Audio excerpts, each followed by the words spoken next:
তো বিশ্বনবীর মসজিদে নববীতে জামাতের প্রথম কাতারে দাঁড়াতো, প্রথম দিকের কাতারগুলোতে দাঁড়াতো পুরুষেরা, তারপর একটা সার্টিন গ্যাপ রেখে দাঁড়াতো নারীরা, তারপরে দাঁড়াতো হিজড়ারা, তারপরে দাঁড়াতো ছোট ছোট বাচ্চারা। তো বিশ্বনবী সবাইকে নিয়ে দাঁড়িয়ে নামাজ শুরু করেছেন, আল্লাহু আকবার। রুকুতে গিয়েছেন, রুকু থেকে উঠে পড়েছেন সামি আল্লাহু লিমান হামিদা। পেছন থেকে সাহাবারা ফিসফিস আওয়াজে পড়েছে রব্বানা ওয়ালাকাল হামদ।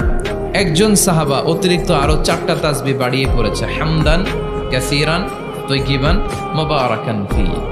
সালাত শেষে বিশ্বনবী এই সাহাবাকে বললেন, সাহাবীদের দিকে লক্ষ্য করে বললেন যে তোমরা সবাই পড়েছ রব্বানা ওয়ালাকাল হামদ, কে জন্য বাড়িয়ে পড়েছ হামদান কাসীরান তাইয়িবান মুবারাকান ফি।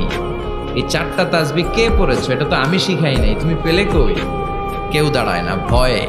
বিশ্বনবী অভয় দিলেন, ভয় পেও না, দাঁড়াও।